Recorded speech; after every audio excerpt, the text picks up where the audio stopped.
Pronto, agora a Paula já chegou. Bom dia a todas. Não sei se temos um todos aqui, então bom dia a todos, todas. Eu queria começar, vamos começar agora a conversar um pouquinho sobre split payment. Queria começar agradecendo a Alessandra por me convidar para conversar com essas três mulheres profissionais super competentes para falar sobre um tema extremamente relevante para nós da área tributária, mas que também vai ser muito relevante para a área de tesouraria das empresas, para a área de finanças como um todo. Então, vai ser interessante ouvir aqui alguns aspectos jurídicos, mas também práticos, né, a respeito desse assunto. E para falar sobre isso, né, a gente tem hoje aqui a Amanda, que é graduada em Direito pela UFRJ, tem um LLM International Tax pela Universidade King's College London, MBA pela Fundação Dom Cabral em Gestão de Negócios e é gerente sênior de Tax no grupo Smart Fit. A Sara, mestranda de Direito Tributário na PUC de São Paulo, MBA executivo pela Fundação Dom Cabral, é advogada e contadora, sócia do Lacerda Gama Advogados, e a minha amiga Paula, graduada em Direito pela USP, contábeis pela PUC, mestranda em Direito Tributário pela FGV, palestrante, sócia no Simões Pires e que tem mais de 20 anos de atuação na área tributária. Meninas, muito bem-vindas, muito obrigada e vamos começar aí com esse tema. Quem começa, Sara? Eu, aposto. Vamos lá. Bom dia a todas. Eu tô tossindo um pouco, eu e metade de São Paulo, né? Então, vocês já me desculpem já de antemão por isso, se eu der uma tossida durante a apresentação. A ideia inicial aqui, e a forma como a gente se dividiu, é primeiro trazer alguns conceitos da reforma que vão ser muito importantes para a gente entender o tema objeto de hoje, que é o efeito da reforma no fluxo de caixa das empresas. Então, acho que isso nos ajuda a elucidar o que vai ocorrer em termos de fluxo de caixa. O primeiro ponto é o fato gerador do IBS e da CBS. Ele vai ocorrer no momento do fornecimento, porém, há previsão de antecipação dos tributos no caso do adiantamento do pagamento, com os valores definitivos calculados na data do fornecimento. O que isso significa de uma maneira bem simplista? Que ele vai ocorrer no momento do fornecimento ou do pagamento, o que acontecer primeiro. E qual que é a decorrência dessa antecipação de pagamento gerar necessidade do recolhimento do imposto? É que isso não exime o fornecedor de fato, calcular os valores definitivos e recolhê-los no prazo regular de vencimento do tributo, se ele já não tiver sido recolhido anteriormente. E aí a lei complementar prevê uma série de modalidades de extinção, né? O que pode significar esse pagamento?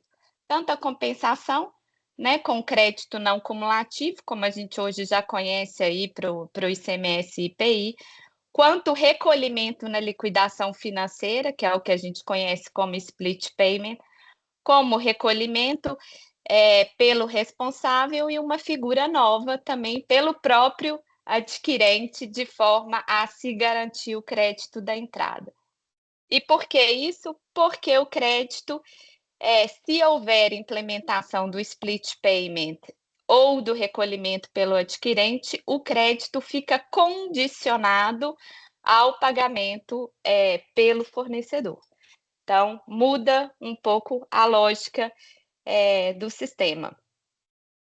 Outro ponto bastante importante, aí até eu e a Paula já tivemos a oportunidade de discutir isso num fórum de contabilização, de IBS e CBS, que, diferente do ICMS, do próprio PIS/COFINS, que são calculados por dentro, agora o tributo vai ser calculado por fora, em semelhança do que ocorre hoje com o IPI.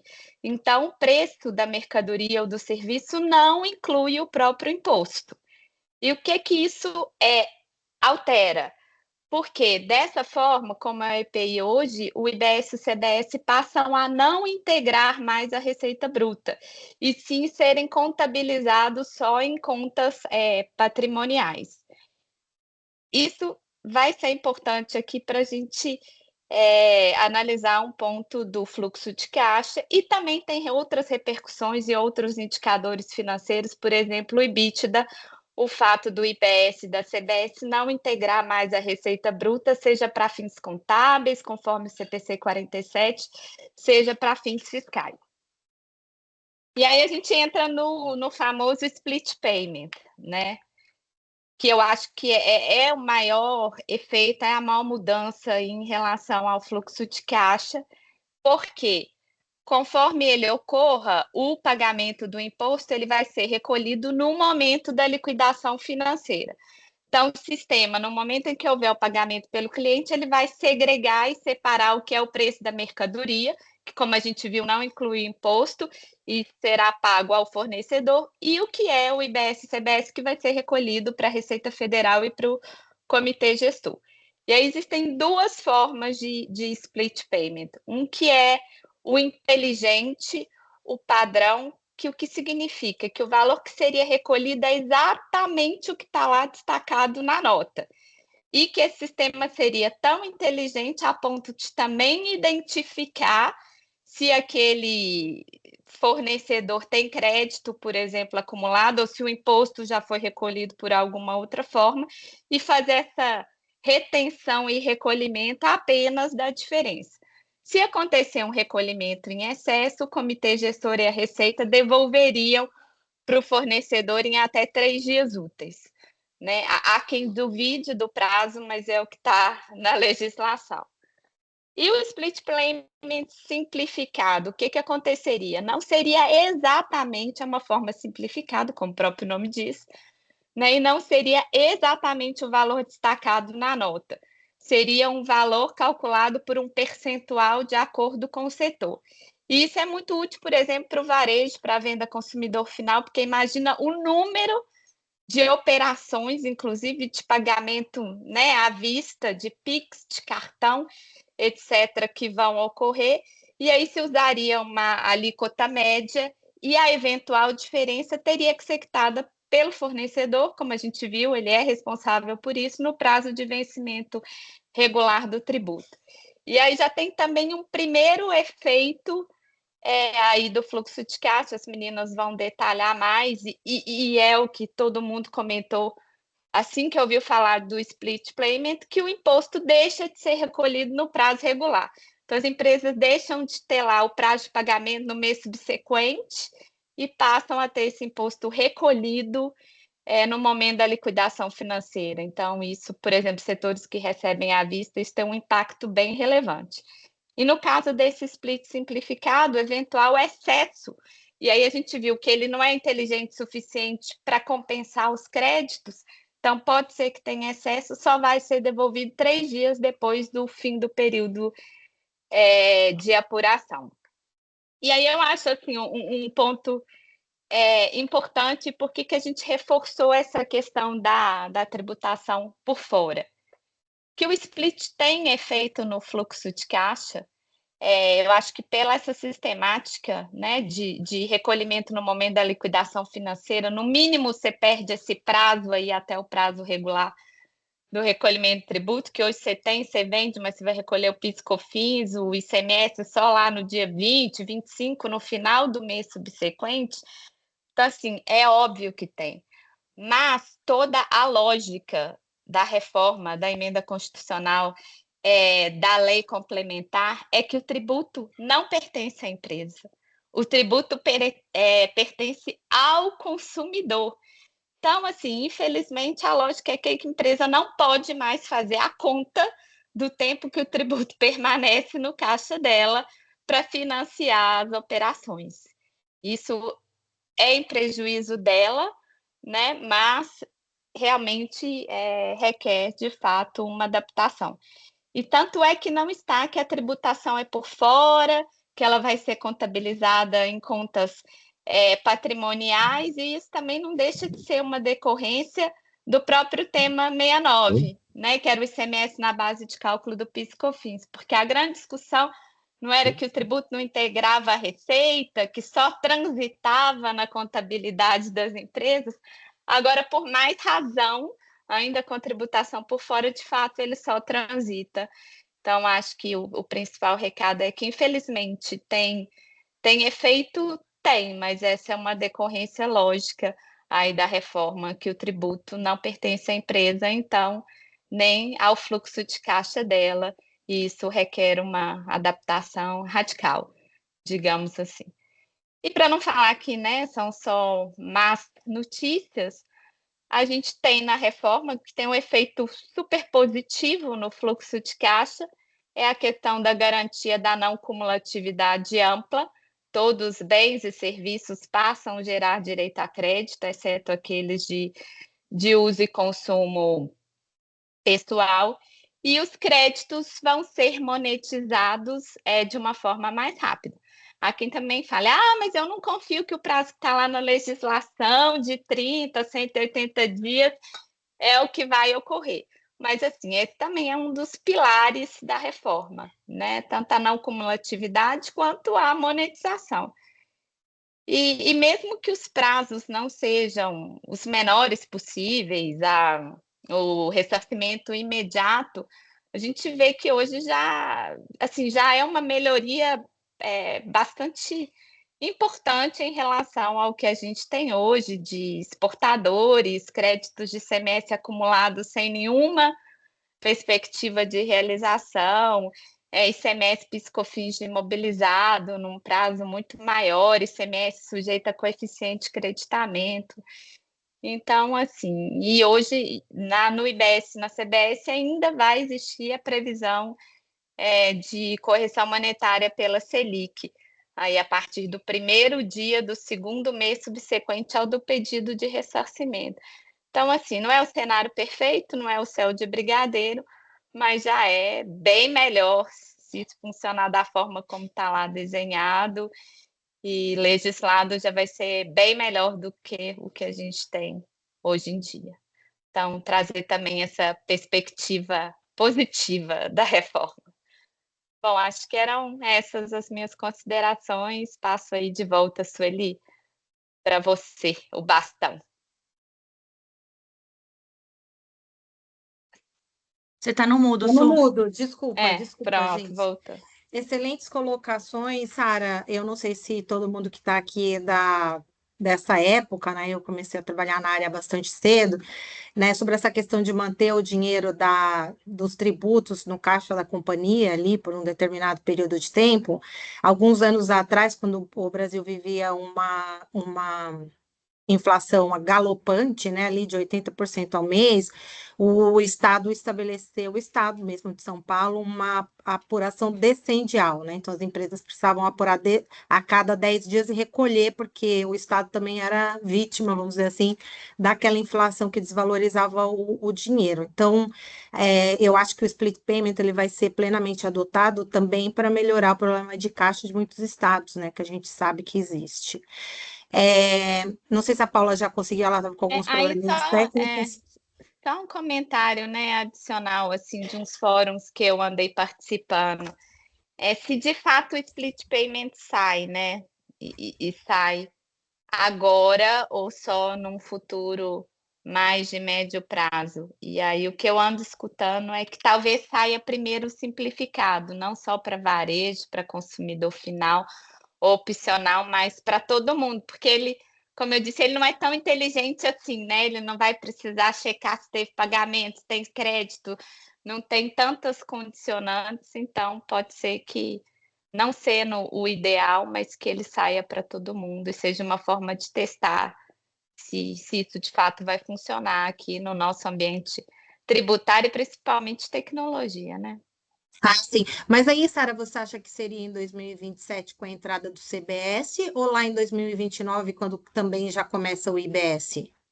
Eu acho que aí 28 para frente, Sueli, porque assim, 27, dia 26 a gente tem a alíquota teste só, né. Isso, aí em Então, assim, você não 27 a gente precisa começa a nem ser de PGE. recolhimento se tiver demonstrado nas obrigações, então eu Isso, aí acho que você acha que é só em 2029 quando efetivamente começa o IBS? Ou você acha que começa é, já com o CBS exclusivamente?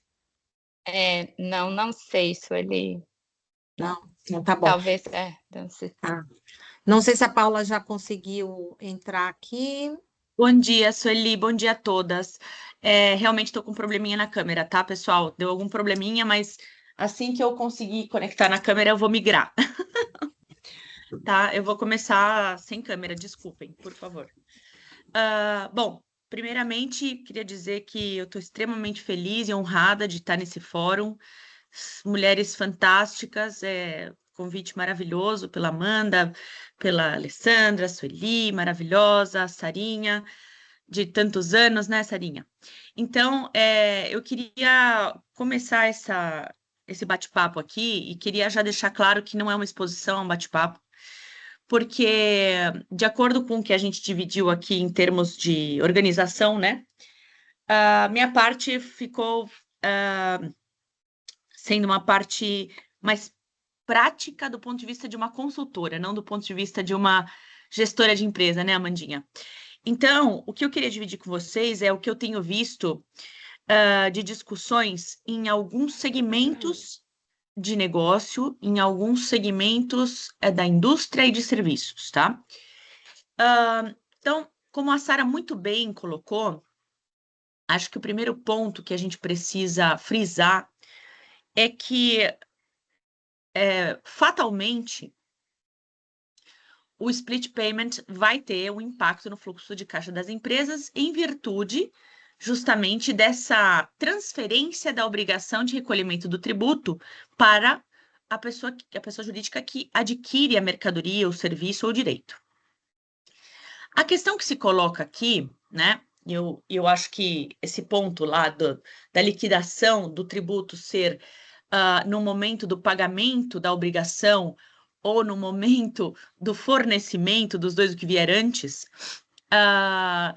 é uma questão que afeta consideravelmente, por exemplo, o segmento do agro, né? E eu sei que tem pessoas aqui sensacionais, muito especializadas em agro, mas vou me aventar aqui, vou ousar falar um pouquinho sobre isso, porque estive em Goiânia e em alguns países, em alguns estados do Centro-Oeste nas últimas semanas, e a maior preocupação deles é a aquisição de produtor rural, né? Existem diversos produtos do agro que estão sendo beneficiados com alíquota zero, etc., né? Até por continuar participando de uma certa lista de cesta básica, mas a verdade é que nós temos aqui um desafio bem interessante, porque o produtor rural, ele além de ah, ser possível para ele continuar recolhendo da forma como ele recolhe a tributação, ele vai poder migrar, certo, para a não cumulatividade do IBS e da CBS. O que acontece na prática é que, como a gente está falando de um cenário onde o adquirente toma crédito do tributo que é efetivamente pago, assim como no Simples Nacional, a tendência, né, é que exista uma pressão, né, dos adquirentes com relação ao, ao tributo pago na cadeia anterior, porque hoje a gente vive um sistema que eu ouso dizer que é disfuncional, né? Porque nós temos uma carga tributária específica numa cadeia anterior, independentemente do que acontece na cadeia anterior, na cadeia posterior, que é o adquirente, pessoa jurídica, por exemplo, a PiscoFins, se apropria crédito a 9,25, né? Então, não se apropria crédito sobre aquilo que se efetivamente paga, né? Como isso vai ser alterado, o cenário muda para o adquirente em termos de carga de apropriação de crédito. E o que eu vejo, além dessa disfunção que hoje existe e vai ser posteriormente corrigida, é que para o adquirente, ele antes tinha um ganho efetivo nessa, digamos, se beneficiando dessa disfunção, né? E agora não vai mais existir esse ganho específico. Para diversos casos, o que a gente vai observar é um crédito presumido que ainda não está determinado de forma específica, né? Então, o que a gente vê na prática é que existe uma preocupação, né, em que o produtor rural seja preservado, protegido, mas ao mesmo tempo, e o Simples Nacional também passa por essa discussão, que é 95% das empresas do Brasil, no entanto, o adquirente ele vai precisar daquele crédito. Então, o que eu discuti muito com diversos players do mercado é que se houver essa migração para essa não cumulatividade do IBS da CBS, fatalmente a carga tributária para este, digamos, pequeno empreendedor vai aumentar consideravelmente.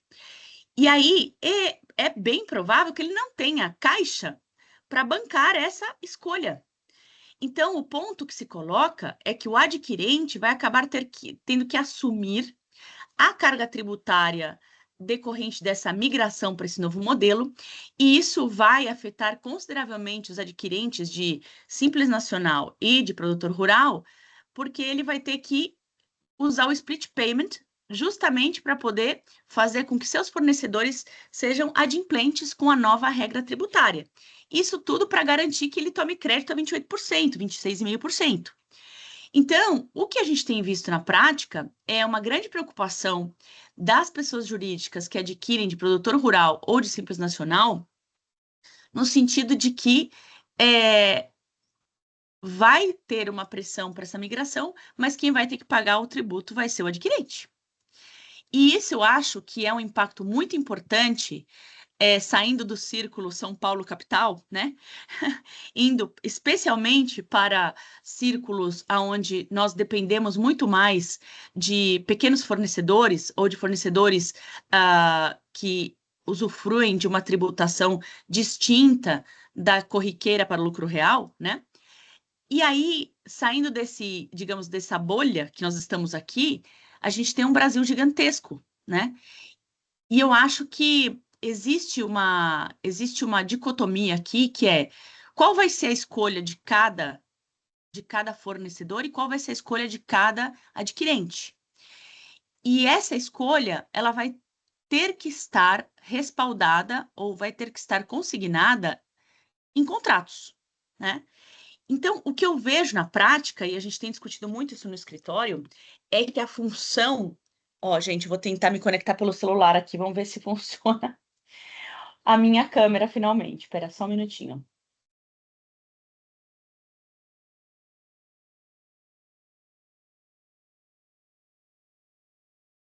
Um segundo, pessoal. Vou tentar aqui.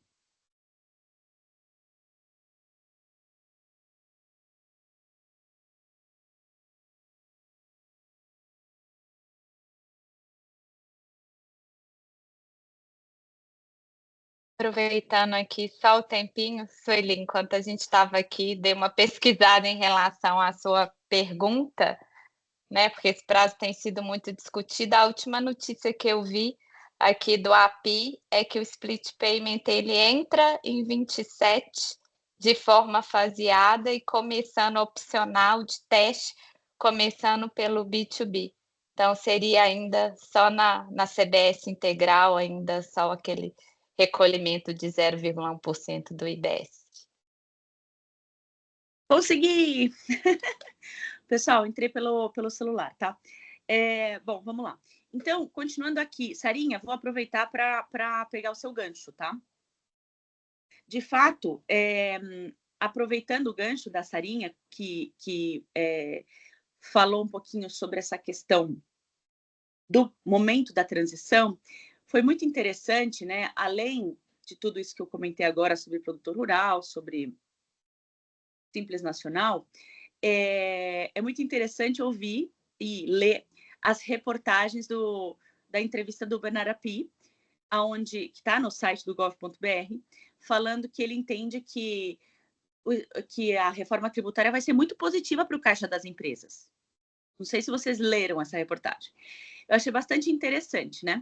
Porque na visão dele, né, diferentemente da nossa percepção aqui, né, que nós estamos entendendo que vai haver uma antecipação de caixa, justamente por conta do split payment e também porque existiu e de fato não dá para negar isso, né? Houve uma transferência da obrigatoriedade da fiscalização e da eliminação da sonegação fiscal para o contribuinte, não mais para o Estado, né? Então, essa transferência, naturalmente, porque nós sabemos que você só apropriou crédito no momento da liquidação da obrigação, essa transferência, ela, para todos nós, gera uma antecipação de caixa, né? Só que para o Bernard Api, não. Ele entende que a eliminação da substituição tributária e a aceleração do prazo para devolução dos tributos, como a Sara bem comentou no primeiro slot aqui da nossa conversa, vai permitir aos contribuintes uma melhoria no caixa.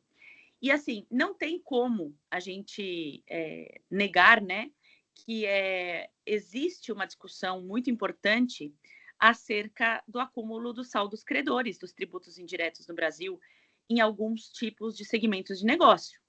Então, de fato, a situação que nós vivemos hoje de acúmulo de saldos credores e esse acúmulo de saldos credores sem a possibilidade de monetização rápida, né, afeta consideravelmente e negativamente o caixa das empresas hoje, e não temos como negar que há uma pressão gigantesca das auditorias para fazer impairment desses saldos credores hoje no balanço, a não ser que a empresa consiga demonstrar que tem um plano para monetizar esses saldos credores. E aí, obviamente, né, nós temos uma ampla gama de criatividade humana aqui, né?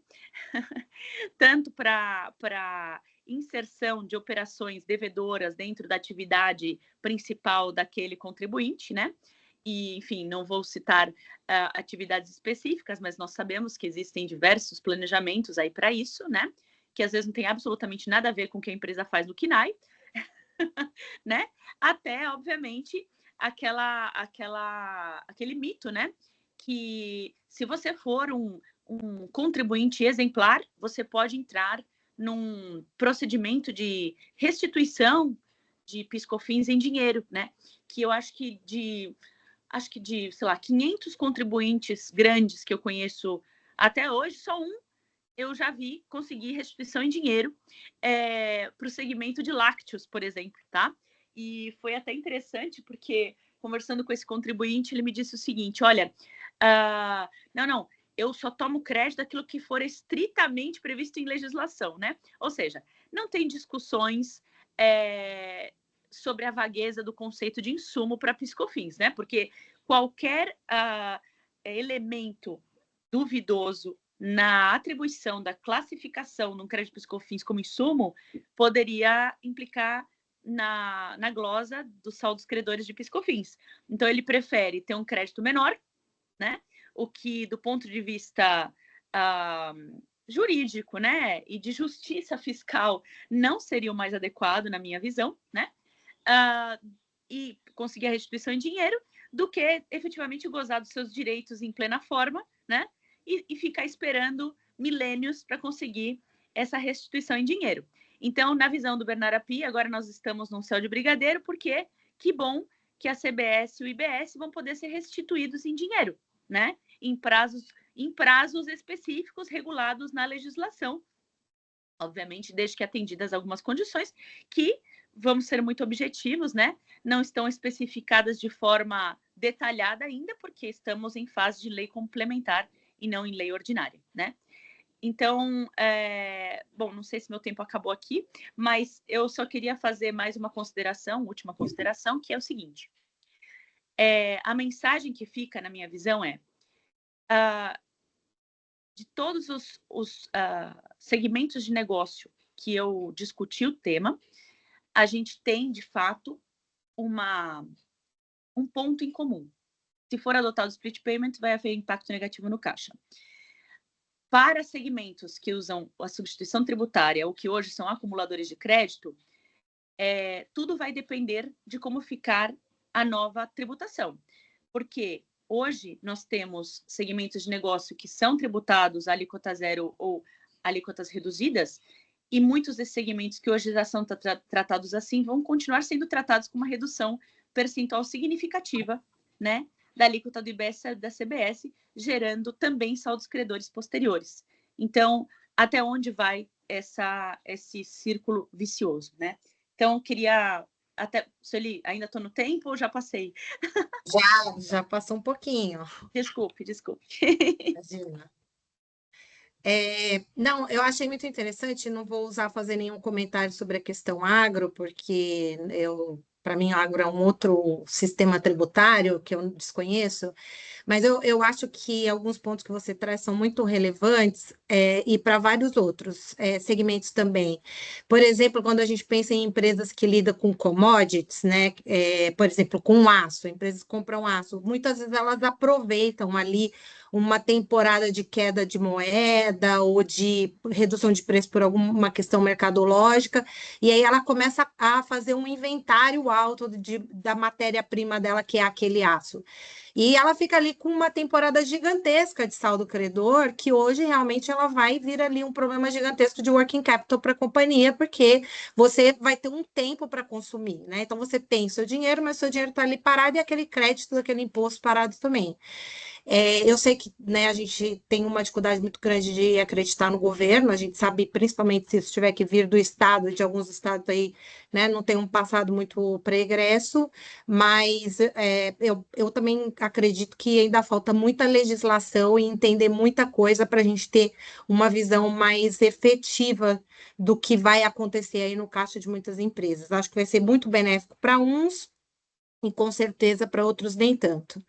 E com esses comentários aqui da vida prática, eu queria ouvir a Amanda, que, como eu, está sentada ali numa posição para gerenciar a área de techs dentro de uma companhia interessantíssima, que tem pessoas físicas, na sua maioria, como clientes.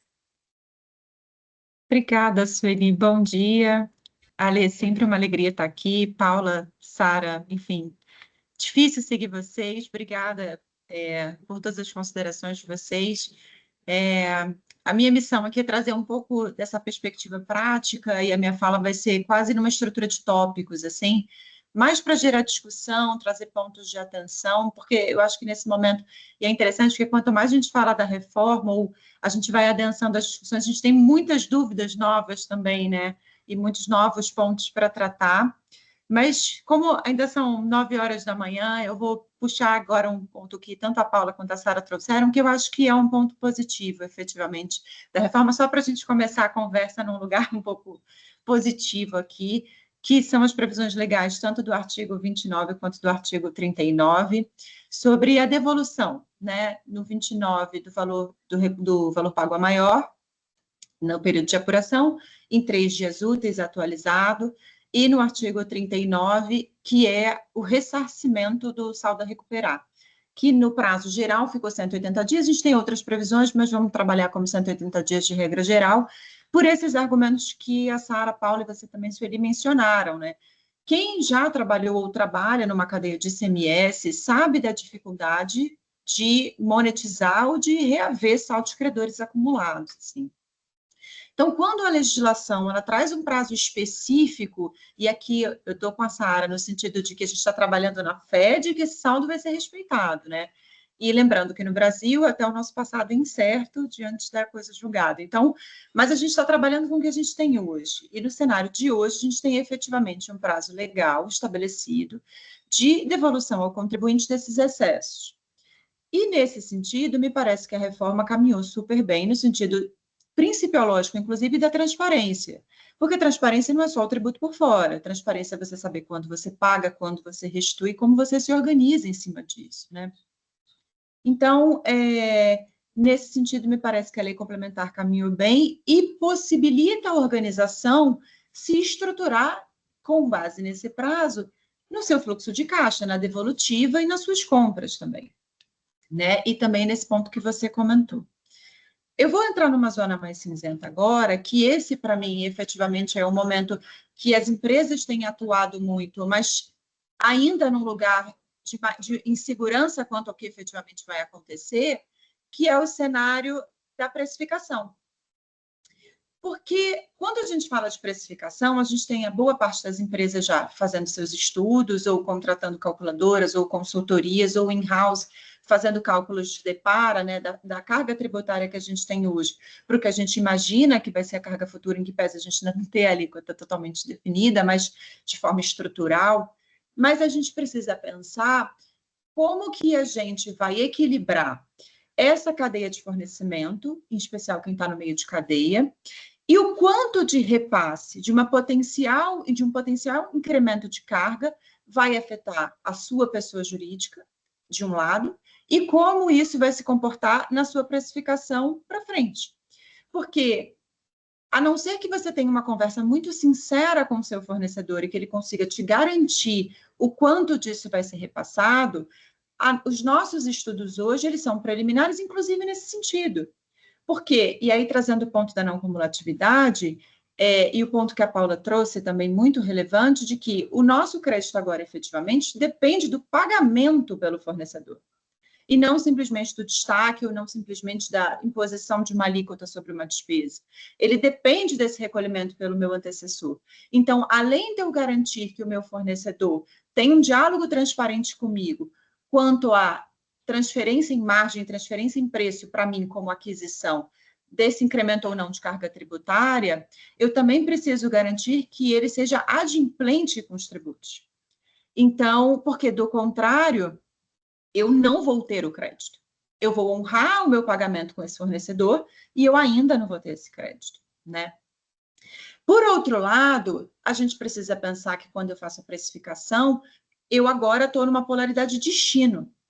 Então, se antes eu me baseava para fins de creditamento de compra de organização de cadeia produtiva na localidade dos meus fornecedores, pensando principalmente em ICMS, que é estadual, agora a minha visão de carga tributária passa a ser com base no meu destino, que eu não controlo exatamente, né? A não ser que eu faça uma escolha de onde eu vou desenvolver o meu business, de que mercado consumidor eu vou explorar com um viés tributário, que me parece uma distorção nova. Porque se antes eu otimizava a minha estrutura tributária com base em incentivos, toda essa confusão de guerra fiscal, é ainda mais estranho que eu organize o meu consumo por conta de uma alavanca de tributos, quando ela deveria ser simplesmente a minha capacidade de capilarizar o meu negócio, né?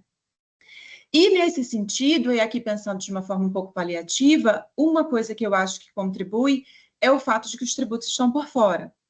Então, se eu chegar num extremo de ter que estabelecer valores finais, vou falar dessa forma, para o meu mercado consumidor, eu consigo dar visibilidade ao meu consumidor de que o que está diferente é o tributo e não o meu preço, efetivamente, já que os tributos estão destacados na nota.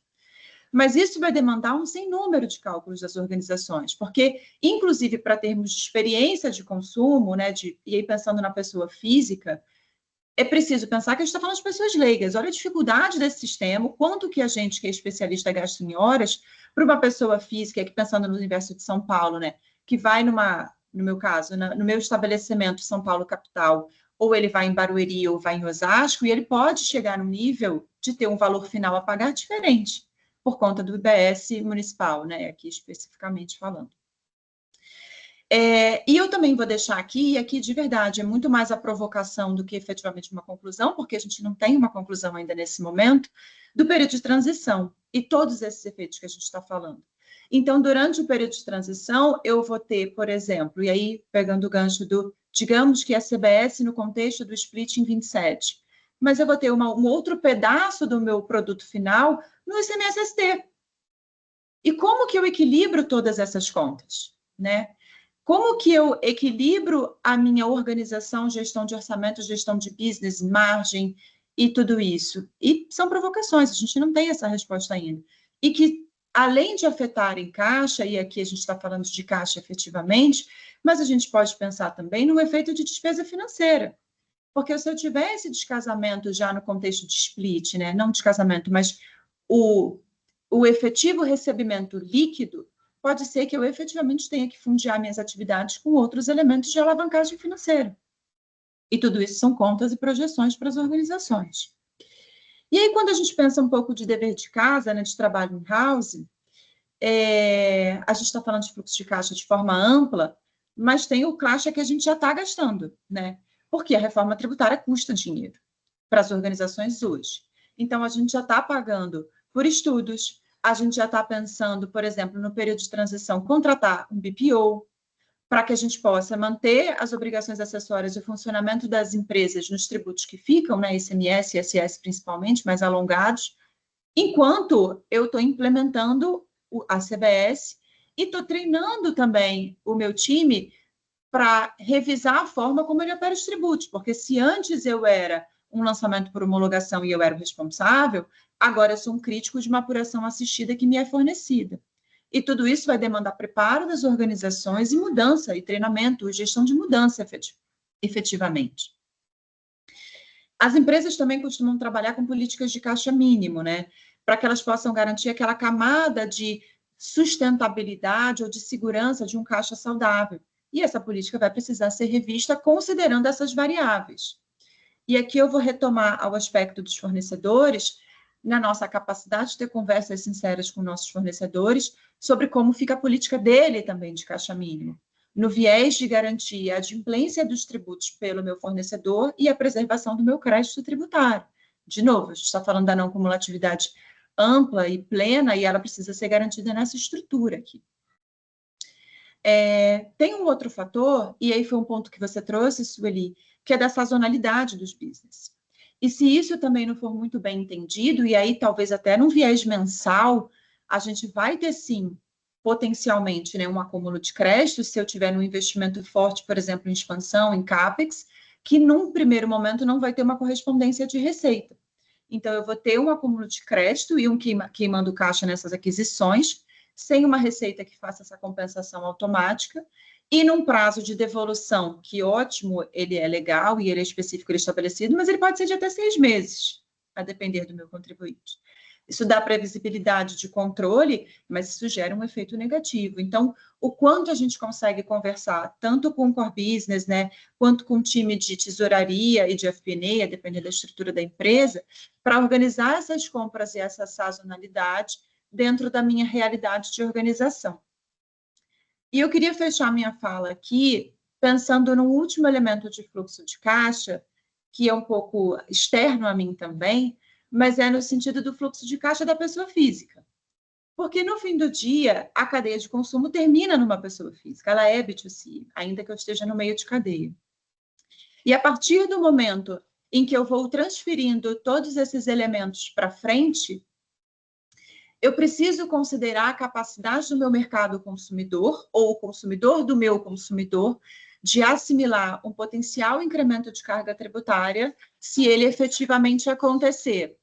E aí tem um ponto adicional aqui que eu queria trazer, que é um dos elementos da reforma tributária, em algum momento foi pensado no ambiente de regressividade, e que talvez ele efetivamente não aconteça se a gente tiver esse efeito dominó. Então, essas eram as minhas considerações. Para além da pessoa jurídica, eu acho que é muito importante esse pensamento mercadológico, e são ponderações aqui com mais reflexões ou mais propostas de conversa do que considerações finais pelo ambiente em que a gente está como companhia. E devolvo para você, Sueli, e novamente agradeço, Paula e Sara, por compartilhar o de vocês também aqui. Desculpa, não mudo. Não, muito obrigada, Amanda. Você traz vários pontos que eu também tenho reflexões profundas a respeito, né? E uma das coisas que eu trabalho em uma empresa de bens de consumo, né?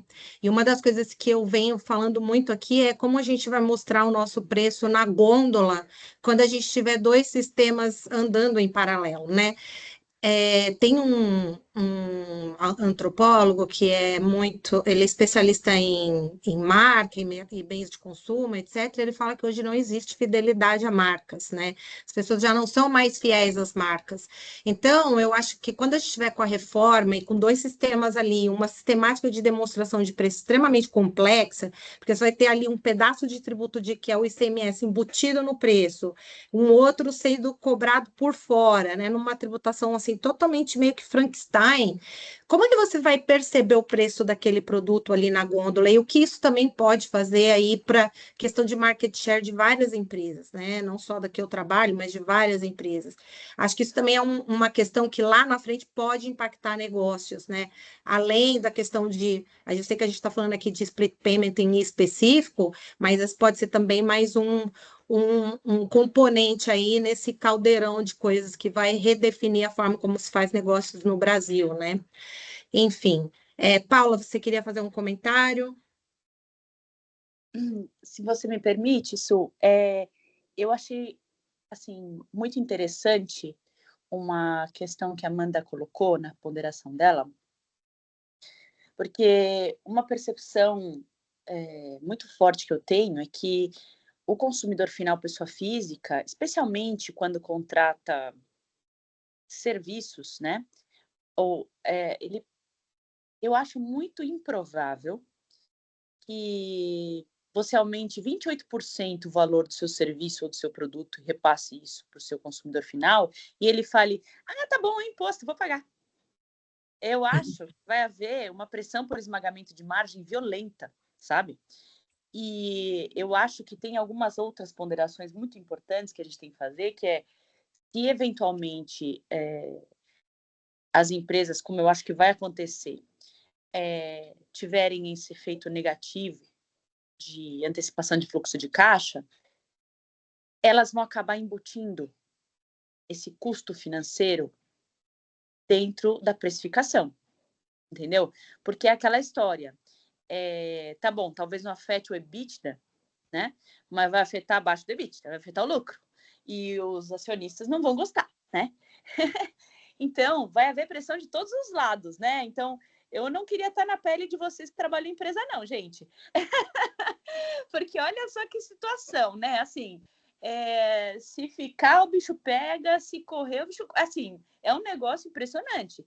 Porque, veja bem, se você repassar ou embutir na precificação o custo financeiro desse desajustamento do fluxo de caixa, você já vai ter, eventualmente, um aumento de preço, né? O que eu vejo muito, que eu estou vendo na prática, é que o componente preço agora, sempre foi assim, mas agora eu vejo isso de uma forma muito nítida. Além de nós termos o elemento tributário, que vai, de uma forma uniforme, né?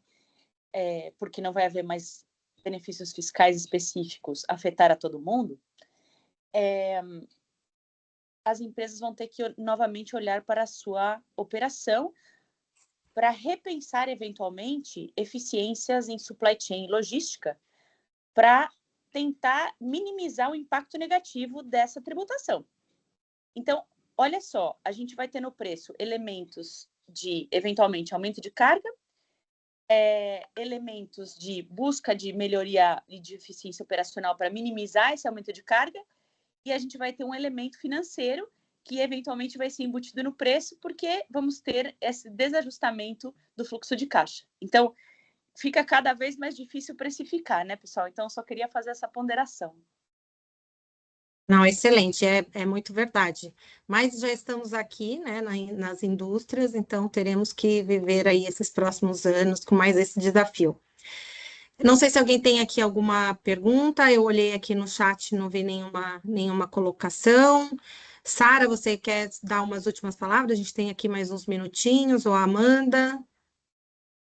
Acho que eu quero fazer um comentário, né? Assim, eu sempre trabalhei muito com empresa exportadora e algo que eu tenho acompanhado é se, de fato, os saldos credores de ICMS pós-transição para o IBS, se eles serão recuperados.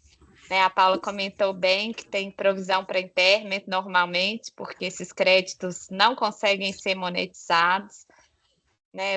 As alternativas são poucas, tem estados como o de Minas, né, que é o meu estado de origem, que tem um limite global para transferência mensal de crédito mínimo para um estado que tem vocação exportadora, E mesmo que ele seja em 240 parcelas, sem atualização, como existe hoje a previsão para compensar o ICMS o ICMS com o IBS, já seria uma vantagem grande, né? Para quem achou que perdeu o crédito. Então, assim, acho que para as empresas é um ponto super positivo, também beneficia o fluxo de caixa. Agora, nós, como sociedade civil, traz a outra reflexão, né? A gente tem fundo de desenvolvimento regional, fundo de compensação de benefício fiscal e essa conta do ICMS que também vai ser grande se ele for recuperado. Então, será que nós, como país, temos condições, né, de compensar isso tudo? Será que essa reforma economicamente para de pé? Pensar um pouquinho também como sociedade civil nessa perspectiva. Eu, depois que vi a quantidade de fundos e assim as previsões, que eu ainda acho modestas em relação a essas compensações, a conta é grande, né? No fundo, somos todos nós aqui que vamos pagar por ela. É verdade. Então, E se eu puder só te complementar, Sara, eu fiquei pensando em Claro, algumas claro. outras coisas aqui. Uma que é o efeito efetivo de custo do fim dos benefícios fiscais para algumas localidades, porque a gente sabe que tem estados e municípios que dependem, como sociedade, da chegada dessas empresas, dessas indústrias, centros de distribuição, para que eles possam ter capital de giro como estrutura local. Então, essa é uma coisa super relevante da gente pensar como que isso acontece, tanto de um ponto de vista econômico quanto do ponto de vista de cidadania, efetivamente, porque eu acho que a gente precisa lembrar que a gente está falando de uma reforma como país, e também você trouxe o crédito CMS, mas também lembrar dos créditos PIS/COFINS, que são, por exemplo, sobre depreciação, que vão invadir já o período de reforma tributária. Então, o que pode ser feito para antecipar minimamente isso, em termos de otimização, porque no fim do dia ele é, né, um crédito. Então, para que não haja um corte tão abrupto, que também vai gerar um efeito aqui para as organizações e para fins de otimização de carga tributária, efetivamente. E aí eu acho, Amanda, né, esse conceito que eu quis colocar que dói, mas é a verdade, né? É que a reforma traz a necessidade das empresas planejarem suas operações desconsiderando os efeitos de tributos, e a reforma a questão do fim dos incentivos fiscais é mais um exemplo disso, né? Como eu falei que a empresa não pode fazer a conta do prazo em que o tributo permanece no caixa dela, haverá uma necessidade maior de captação de recursos para fins de capital de giro, é uma verdade, que a empresa também não pode fazer a conta mais do benefício fiscal para verificar se o negócio dela tem viabilidade econômica financeira, é outro fato, né? Os negócios vão ter que existir a despeito da carga tributária. Né? Sim, eu acho que vai ser necessária uma mudança de mindset de todo o empresariado, né? Porque hoje a gente faz negócios e planeja negócios considerando essa questão tributária que dentro em breve ela não vai mais ser importante e relevante para a definição de onde você vai pôr sua fábrica, onde você vai pôr o seu CD, enfim. Então, eu acho que isso vai ser tem que ter um trabalho muito grandioso ali de mudança de mindset, até para evitar perdas mesmo, né? E de fechar negócios, porque talvez para grandes empresas mais estruturadas isso seja um pouco mais fácil, mas pequenas e médias empresas eu acho que talvez tenha ali um pouco mais de dificuldade.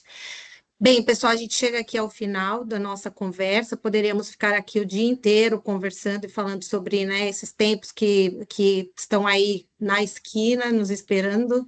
Mas queria agradecer a Paula, Sara e a Amanda por todas as colocações aqui, agradecer a todos que estiveram presentes, mais uma vez a Alessandra pelo convite para intermediar aqui, eu fiquei com a parte mais fácil, sem dúvida. Então, muito obrigada a todos. Um abraço. Obrigada, pessoal. Obrigada, tchau, tchau. Obrigada Obrigada, pela tchau. oportunidade. Tchau, tchau. Tchau.